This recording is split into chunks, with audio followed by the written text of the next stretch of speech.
안녕하세요. 긴급경제TV입니다. 영상 보시기에 앞서 구독과 좋아요를 눌러주신다면 저에게 크나큰 동기부여가 됩니다. 감사합니다. 여러분, 오늘 시장에서 가장 뜨거웠던 종목 하나를 가져왔습니다. 이틀 연속 상한가, 일주일 만에 주가가 60% 넘게 폭등한 종목입니다. 바로 광전자입니다. 코스피에 상장된 이 작은 회사가 지금 시장을 뒤흔들고 있습니다.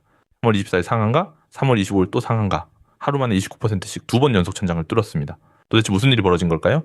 이 종목을 지금 사도 되는 건지 이미 늦은 건지 궁금하실 겁니다. 오늘 영상에서는 급등의 직접적 원인부터 글로벌 광통신 시장의 구조적 변화까지 전부 파헤치겠습니다. 외국인과 기관의 수급 시그널, 그리고 현실적인 목표가와 리스크까지 빠짐없이 다루겠습니다. 5분 정도면 충분합니다. 끝까지 보시면 이 종목의 본질이 보이실 겁니다. 자, 먼저 광전자가 어떤 회사인지부터 짚고 넘어가겠습니다. 이름부터 좀 생소하시죠? 광전자, 종목 코드 17,900번입니다. 이 회사는 크게 두 가지를 만듭니다. 하나는 LED 조명 부품이고 다른 하나는 광통신 모듈입니다. 특히 VCSL이라는 특수 레이저 소자를 생산하는데요. 이게 바로 최근 급등의 핵심 키워드입니다. 10년 넘게 광 관련 부품만 파온 기술 축적형 기업입니다. 소위 말하는 뿌리 기술을 가진 회사죠. VCSL, 좀 어려운 용어죠? 쉽게 설명드리겠습니다. 수직으로 레이저를 쏘는 아주 작은 반도체 광원입니다. 이게 왜 중요하냐면요. 데이터 센터에서 서버끼리 데이터를 주고받을 때 전기선이 아니라 빛을 씁니다. 그 빛을 만드는 핵심 부품이 바로 VCSL입니다. AI 시대에 데이터 전송량이 폭발적으로 늘어나면서 이 부품의 수요가 하늘을 찌르고 있는 겁니다. 이제 본격적으로 주가 움직임을 보겠습니다. 숫자로 보면 정말 놀랍습니다. 3월 18일 2,100원이었습니다. 평범한 소형주였죠. 19일에는 오히려 살짝 빠져서 2,065원이었고요. 20일 2,130원으로 소폭 올랐다가 23일에는 2,015원으로 다시 밀렸습니다. 여기까지는 아무도 관심이 없었습니다. 그런데 24일 갑자기 2,615원으로 상한가를 때립니다. 그리고 25일 또 상한가 3,395원까지 치솟았습니다. 2,015원에서 3,395원. 이틀 만에 68% 올랐습니다. 1,000만 원 넣었으면 이틀 만에 680만 원을 번 겁니다. 위주 신고가를 연일 갈아치웠고 코스피 상승률 상위와 거래량 상위에 동시에 이름을 올렸습니다. 3월 25일 하루 거래량이 3,100만 주를 넘었습니다. 코스피 전체에서 1, 2위를 다투는 수준이었죠. 등락률 플러스 29.83%, 완벽한 상한가입니다. 장중에는 변동성 완화 장치, 이른바 VI까지 발동됐습니다. 장이 열리자마자 시초가부터 강하게 출발했습니다. 15.3% 오른 3,015원에서 VI가 터졌습니다. VI는 주가가 너무 급하게 움직이면 잠시 거래를 멈추는 안전장치인데요. 보통 VI가 걸리면 그 뒤에 매도 물량이 쏟아지면서 주가가 꺾이는 경우가 많습니다. 그런데 광전자는 달랐습니다. VI 해제 후 오히려 매수세가 더 강하게 들어왔고 결국 상한가에 안착했습니다. 자, 그러면 왜 이렇게 폭등한 건지 본격적으로 원인을 분석해 보겠습니다. 결론부터 말씀드리면 세 가지입니다. 첫째, 미국 광통신 관련주들이 먼저 폭등했습니다. 둘째, 엔비디아 GTC 행사에서 젠슨 황 CEO가 광반도체를 직접 언급했습니다. 셋째, 외국인 투자자들이 대량으로 순매수에 나섰습니다. 하나씩 자세히 보겠습니다. 먼저 미국 시장 상황입니다.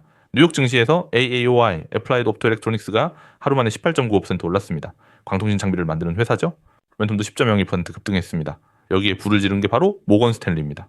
모건 스탠리가 루멘툼의 목표 주가를 595달러로 올렸습니다. 그 이유가 중요합니다.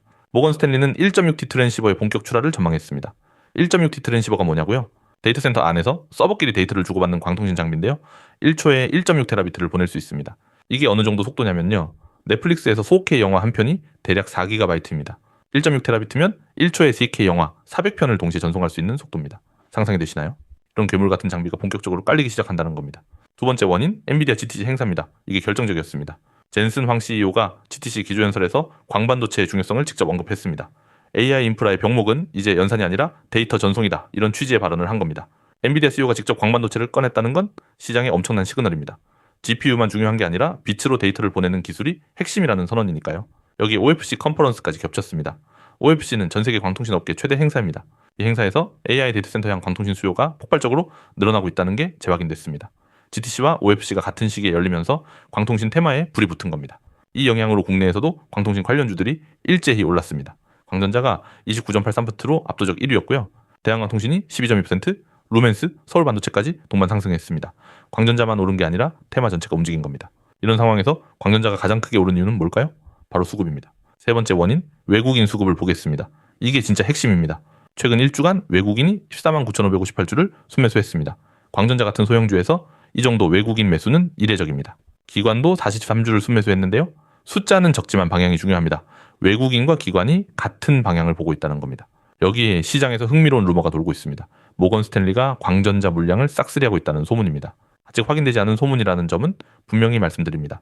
하지만 이 루머가 시장 심리에는 강력한 영향을 주고 있는 게 사실입니다. 정리하면 이렇습니다. 외국인 14만 주 이상 순매수는 소형주 기준으로는 대량 매집 수준입니다. 이틀 연속 상한가를 때렸는데도 매도 물량이 부족했다는 건 파는 사람보다 사려는 사람이 압도적으로 많다는 뜻입니다. 하지만 거래량 3,100만 주는 유통 물량 대비 상당히 과열된 수치라는 점도 기억해야 합니다. 여기서 한 발짝 물러서서 더 큰 그림을 보겠습니다. 광전자 한 종목의 이야기가 아닙니다. 지금 전 세계 AI 산업에서 조용한 혁명이 벌어지고 있습니다. 그동안 AI 하면 GPU, 엔비디아만 생각하셨죠? 그런데 GPU가 아무리 빨라도 데이터를 주고받는 통로가 느리면 소용이 없습니다. 고속도로가 없는 슈퍼카와 마찬가지입니다. 글로벌 광통신 시장은 2026년 기준 연평균 20% 이상 성장이 전망됩니다. 엔비디아와 구글을 중심으로 AI 서버 수요가 폭발하고 있기 때문입니다. 20%가 어느 정도냐면요. 3년 반이면 시장 규모가 2배가 됩니다. 보통 성장 산업이라고 해도 10%면 빠른 편인데 20%는 정말 폭발적인 겁니다. 왜 하필 빛이냐? 구리선으로 하면 안 되냐고 물으실 수 있습니다. 기존 구리선은 전송거리가 짧습니다. 수십 미터만 가도 신호가 약해집니다. 발열도 심하고 에너지 소모도 큽니다. AI 시대에 필요한 대역폭을 감당할 수가 없습니다. 반면 광통신은 수십 킬로미터까지 전송이 가능합니다. 발열이 적고 에너지 효율도 좋습니다. 1.6T급 초고속 대역폭까지 지원하죠. 빅테크들의 움직임을 보면 방향이 확실합니다. 구글은 자체 광트랜시버 개발에 착수했습니다. 마이크로소프트는 데이터센터 광 인프라에 대규모 발주를 넣고 있고요. 아마존 AWS도 광통신 스타트업에 전략적으로 투자하고 있습니다. 엔비디아는 아예 차세대 GPU에 광 인터커넥트를 통합하는 걸 검토 중입니다. 전기 신호 대신 빛으로 칩간 데이터를 주고받겠다는 겁니다. 이런 글로벌 흐름 속에서 광전자의 위치를 보겠습니다. 과연 이 회사가 수혜를 받을 자격이 있는 건지 말이죠. 광전자의 가장 큰 무기는 VCSL 자체 생산 능력입니다. 국내에서 이걸 직접 만들 수 있는 회사가 많지 않습니다. 10년 넘게 광부품만 파온 기술 축적도 무시할 수 없습니다. 하루아침에 따라잡을 수 있는 영역이 아닙니다. AD와 반도체 쪽 공급망도 안정적이고 이번 급등으로 국내 광통신 테마의 대장주 지위를 확보했습니다. 광전자는 여러 테마에 동시에 걸려 있습니다. 광통신 부품으로는 VCSL과 광모듈이 핵심 제품군이고요.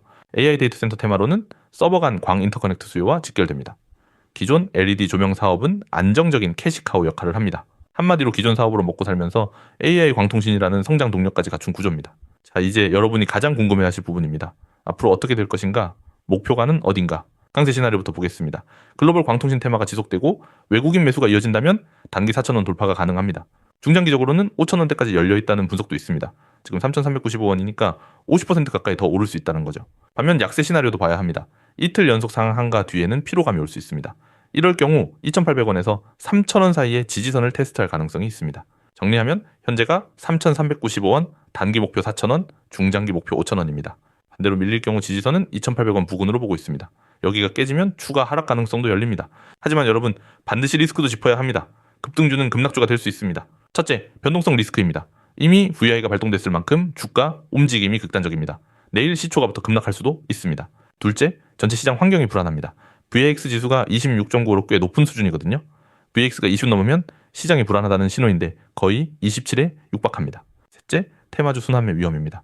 오늘 광통신이 핫하지만 내일은 다른 테마로 자금이 이동할 수 있습니다. 소형 테마주의 숙명이죠. 넷째, 실적 대비 고평가 논란입니다.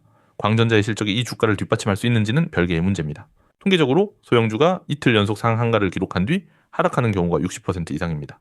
물론 광전자에 특별한 모멘텀이 있으니까 예외가 될 수도 있습니다. 하지만 확률은 확률이니까요. 그래서 제가 드리는 현실적인 전략은 이렇습니다. 상한가 직후 추격 매수는 자제하셔야 합니다. 내일 장이 열리면 초반 30분은 반드시 관망하세요. 방향이 나온 뒤에 움직여도 늦지 않습니다. 조정이 온다면 그때 분할 매수로 진입하는 게 안전합니다. 손절 라인은 2,800원으로 잡으시는 걸 추천드립니다. 마지막으로 좀 더 넓은 시각에서 정리해드리겠습니다. 광전자 한 종목의 이야기를 넘어서는 큰 흐름이 있습니다. AI 투자의 1차 수혜는 GPU였습니다. 엔비디아가 대표적이죠. 2차 수혜는 메모리 반도체였고요. SK 하이닉스가 대표적이었습니다. 지금 시장이 주목하는 3차 수혜가 바로 광통신입니다. GPU가 아무리 좋아도 데이터를 빠르게 주고받는 인프라가 없으면 AI는 제 성능을 못 냅니다. 이건 일시적인 테마가 아니라 구조적인 변화입니다. AI가 발전할수록 광통신 수요는 계속 늘어날 수밖에 없습니다. 앞으로 이 종목을 추적하시려면 4가지를 지켜보셔야 합니다. 미국 광통신주 흐름이 가장 중요합니다. 루멘툼이나 AAY가 계속 오르면 국내도 따라갑니다. 빅테크 실적 발표에서 데이터센터 투자 규모를 확인하셔야 합니다. 외국인 수급 방향이 바뀌는 순간이 변곡점이 됩니다.